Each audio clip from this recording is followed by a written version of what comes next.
Hello students, welcome back. पिछली class में हमने देखा कि एक बेसिक गेम सेटअप में जिसमें कि हमारे पास एक स्प्राइट है, एक एनिमी है और हमारा जो स्प्राइट है वो एक टाइल मैप में मूव कर सकता है।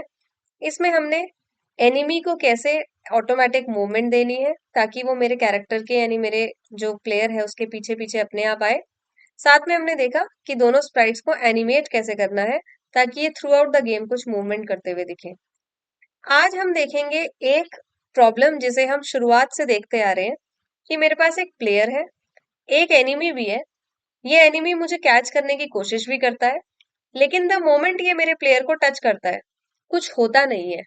जो कि जनरली हम गेम्स में देखते हैं कि कुछ ना कुछ एक्शन परफॉर्म होना चाहिए।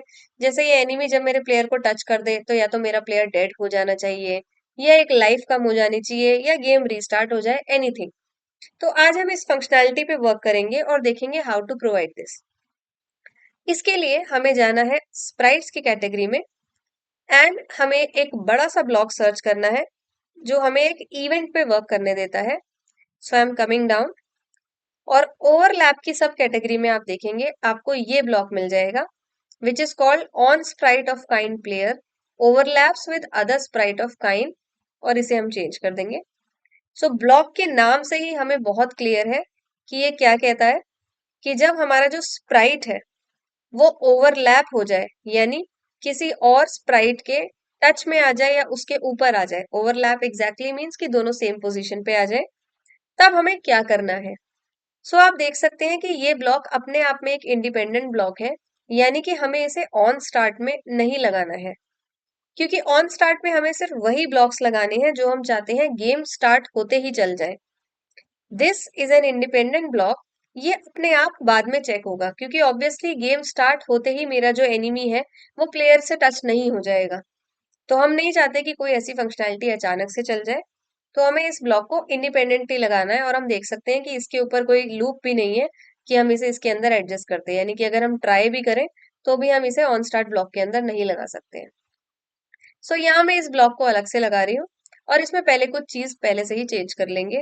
वो है कि मैं कहती हूँ on Sprite of kind player, यानी मेरा स्प्राइट जिसका काइंड मैंने प्लेयर रखा है। तो हमें पिछली क्लास से याद करना है कि हमने यहाँ काइंड दे रखा है दोनों को।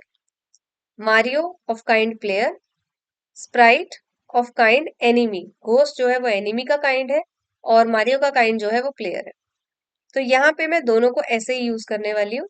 On Sprite of kind player overlaps with another Sprite, कोई और स्प्राइट है जिसका काइंड मैंने एनिमी रखा हुआ है। तो अगर मेरा जो प्लेयर काइंड है वो किसी एनिमी काइंड के स्प्राइट से ओवरलैप हो जाता है तो कुछ होना चाहिए। अब ये क्या होना चाहिए? इसके लिए हमें ये खाली स्पेस यहाँ दी हुई है, यहाँ हमें ये अप्लाई करना है। तो यहाँ अप्लाई करने के लिए फिलहाल मैं एक छोटी सी फंक्शनैलिटी अप्लाई करके देख रही हूँ, बाद में हम इसे चेंज कर लेंगे। अभी हम ये करके देखते हैं कि जैसे ही एनिमी जो है वो मेरे स्प्राइट से टच हो जाए तो मेरा जो प्लेयर है वो डिस्ट्रॉय हो जाए। तो इसके लिए हम अगेन जाएंगे स्प्राइट्स कैटेगरी में और एक ब्लॉक को ढूंढेंगे विच इज कॉल्ड डिस्ट्रॉय। सो हमें यहाँ इफेक्ट्स में ये ब्लॉक मिल गया है, it is called destroy my Sprite. इसे लेकर आएंगे और इस ब्लॉक के अंदर ज्वाइन कर देंगे। सो इवन इफ नाउ आप इंग्लिश ग्रामर के हिसाब से भी देखेंगे तो इट इज प्रिटी क्लियर कि ये कह रहा है on Sprite of kind player, जब वो ओवरलैप हो जाए किसी और स्प्राइट के साथ जिसका काइंड एनिमी है तो आपको डिस्ट्रॉय कर देना है मेरे स्प्राइट को। मेरे स्प्राइट का नाम माई स्प्राइट नहीं है, मेरे स्प्राइट का नाम है मारियो। तो मैं इसे चेंज करके मारियो कर देती हूँ। अब हम एक बार इसे वर्क करने देंगे और देखेंगे ये कैसे काम करता है। एक बार रिजल्ट को फुल स्क्रीन में भी देख लेते हैं। सो गेम रिफ्रेशेस, एनिमी आता है and the moment the enemy touched my Sprite, मेरा स्प्राइट जो है वो डिस्ट्रॉय हो गया यानी गायब हो गया। तो यही थी फंक्शनैलिटी जो हम अप्लाई करना चाह रहे थे। अब हम इसमें थोड़ा सा चेंज और करेंगे विद दिस प्लस बटन। ये प्लस बटन हमें ऑप्शन देता है कि ये जो इफेक्ट है डिस्ट्रॉय का, हम इसमें कुछ अप्लाई कर सकते हैं, जैसे किस इफेक्ट के साथ वो गायब हो या डिस्ट्रॉय हो।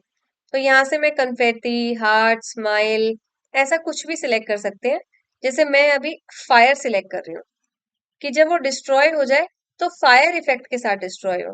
तो फुल स्क्रीन में एक बार देखते हैं इफेक्ट कैसा आ रहा है। तो यहाँ आप देख सकते हैं जैसे ही मेरे एनिमी ने स्प्राइट को टच किया फायर इफेक्ट के साथ वो गायब हुआ है। ये वाला पार्ट अब हम ऑलरेडी समझ चुके हैं कि अगर हमें टाइम इंटरवल चेंज करना है एनिमेशन का, तो हम यहाँ से चेंज कर सकते हैं। जैसे मैं चाहती हूँ कि एनिमेशन का जो टाइम है वो 500 मिली सेकेंड से 2 सेकेंड हो जाए पूरा। तो अब देखते हैं। सो यू सी, वो डिस्ट्रॉय तो हुआ है लेकिन थोड़ी धीरे डिस्ट्रॉय हुआ है, यानी उसने डिस्ट्रॉय होने में 2 सेकेंड लिए हैं। अगर मैं चाहती हूँ थोड़ी और देर तक ये इफेक्ट दिखना चाहिए था, तो मैं इसे 5 सेकेंड भी कर सकती हूँ।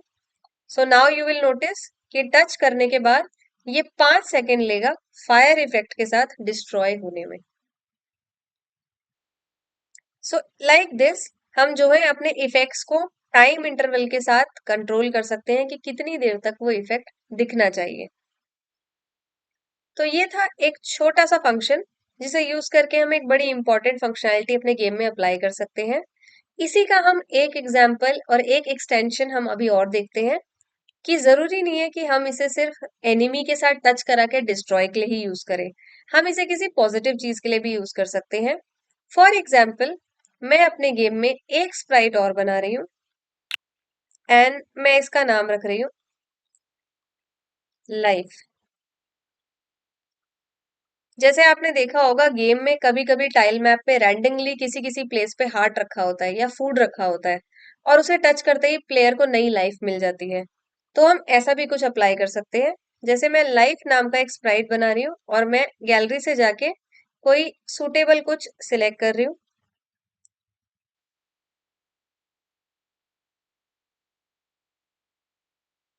तो मैंने जो है ये हार्ट सिलेक्ट कर लिया है कि ये एक लाइफ की तरह एक्ट करेगा कि मेरा प्लेयर जो है इसको भी टच कर सकता है, तो इसे एक लाइफ मिल जाएगी। हम इसकी पोजीशन भी बाद में चेंज कर सकते हैं, जो कि हम अभी आगे आने वाली वीडियोस में डिटेल में डिस्कस करेंगे कि हम कैसे इस ब्लॉक को अवॉइड करके एक प्रॉपर ब्लॉक यूज करेंगे जो हमें टाइल मैप में पोजीशन कंट्रोल करने देगा। अभी के लिए फिलहाल हम ये देख लेते हैं कि मैंने लाइफ सेट करी है और मैं इसका जो काइंड है वो फूड पर सेट कर रही हूँ, या लाइफ पर भी सेट कर सकते हैं, हम कोई नया काइंड भी बना सकते हैं। अभी मैं फिलहाल इसे फूड ही रख रही हूँ। तो अब मैं चाहती हूँ कि मेरा जो स्प्राइट है उसके पास ऐसी फंक्शनैलिटी होनी चाहिए कि वो आकर इस हार्ट को टच करके इसे कलेक्ट कर सके। सो सिमिलरली मैं ऐसा ही इसी के जैसा ब्लॉक यहाँ से दोबारा ले सकती हूँ। But to save your time, अब आप मेक कोड आर्केड में ये चीज सीख लीजिए कि आप डायरेक्टली किसी ब्लॉक पर राइट क्लिक करें और क्लिक ऑन डुप्लीकेट। जब भी हमें पता हो कि हम सेम वही फंक्शनैलिटी लगाने वाले हैं और थोड़ा सा चेंज करने वाले हैं, तो आप राइट क्लिक करके उस ब्लॉक को डुप्लीकेट कर लीजिए। डुप्लीकेट करने के बाद हम इसे चेंज कर लेंगे। जैसे मैं कह रही हूँ on Sprite of kind player overlap कर जाए another Sprite of kind. Enemy का ब्लॉक हम पहले से दे चुके हैं, तो अब मैं इसे चेंज करके काइंड कर रही हूँ फूड पे, कि फूड से जब टच कर जाए। तो आप देखेंगे जैसे ही मैंने इसका काइंड चेक किया, चेंज किया, ये ब्लॉक एक्टिव हो गया। इससे पहले ये इनएक्टिव था। इसलिए इनएक्टिव था क्योंकि हम ऑलरेडी वो कंडीशन पहले यूज कर चुके थे कि प्लेयर और एनिमी ओवरलैप हो रहे हैं। तो अब जब आपने कुछ डिफरेंट दिया है कि प्लेयर और फूड ओवरलैप हो रहे हैं, तो ये दोबारा एक्टिव हो गया है। तो अब मैं यहाँ कह देती हूँ डिस्ट्रॉय, और मेरे पास एक लाइफ नाम का स्प्राइट है फिलहाल, जस्ट एक इफेक्ट दिखाने के लिए कि जब मेरा जो मारियो है वो लाइफ को टच करता है तो लाइफ भी जो है वो वहां से कलेक्ट हो जाती है, यानी गायब हो जाती है। ऐसा ही हमें गेम्स में दिखता है। तो इस इफेक्ट को देखने के लिए एक बार इसे रन करते हैं। तो आपने देखा कि जैसे ही मेरा स्प्राइट जो है वो हार्ट तक पहुंचा, हार्ट जो है वो गायब हो गया था, लेकिन तभी मेरा एनिमी आ गया और उसने मेरे स्प्राइट को डिस्ट्रॉय कर दिया। मैं इस इफेक्ट को थोड़ा सा डिले कर रही हूँ फॉर राइट नाउ, ताकि मैं एक क्लियर पिक्चर दिखा सकूं कि हार्ट कलेक्ट होने के बाद गायब कैसे हो रहा है। और मैं यहाँ से इसे फायर इफेक्ट से कुछ और इफेक्ट्स चूज कर रही हूँ, बिकॉज क्योंकि ये एक पॉजिटिव है, हम लाइव कलेक्ट कर रहे हैं, तो हम किसी और इफेक्ट के साथ इसे कलेक्ट कर लेते हैं। तो मैंने यहाँ से कर दिया है इसे हार्ट्स पे। अब एक बार इसे फुल स्क्रीन में देखते हैं। सो यू सी, एक बार और रन करके देखते हैं। मेरा स्प्राइट हार्ट के पास गया, द मोमेंट इट टचेस इसने हार्ट कलेक्ट कर लिया है और हार्ट इफेक्ट के साथ वो गायब हो गया है। So this is how you can place lives, coins etcetera in your game. आप टाइल मैप पे जगह जगह कॉइन्स या हार्ट रख सकते हैं कि जो स्प्राइट है वो जा जाकर लाइफ और कॉइन्स कलेक्ट कर ले अपना स्कोर और लाइफ बढ़ाने के लिए। और एनिमी तो हमने पहले ही प्लेस कर रखा है, तो enemy will do it's work हमारी लाइफ रिड्यूस करने के लिए एंड गेम ओवर करने के लिए हमें हेल्प करेगा। So this was all about कि कैसे हमें ओवरलैपिंग फंक्शनैलिटी में किसी भी चीज को मैनिपुलेट करना है। आगे के लेक्चर्स में हम देखेंगे कि इसमें आने वाली जो एक प्रोमिनेंट विजिबल प्रॉब्लम हमें दिख रही है कि स्प्राइट गायब हो जाता है और रीस्पॉन नहीं होता है, तो इस गेम में स्प्राइट को दोबारा से रीस्पॉन कैसे किया जाए। प्लस ये जो हार्ट इसने कलेक्ट किया है, इसे एज लाइफ्स कैसे यूज किया जाए, यानी इस गेम में लाइफ और स्कोर कैसे लगाया जाए। So thanks for watching, stay tune for next video.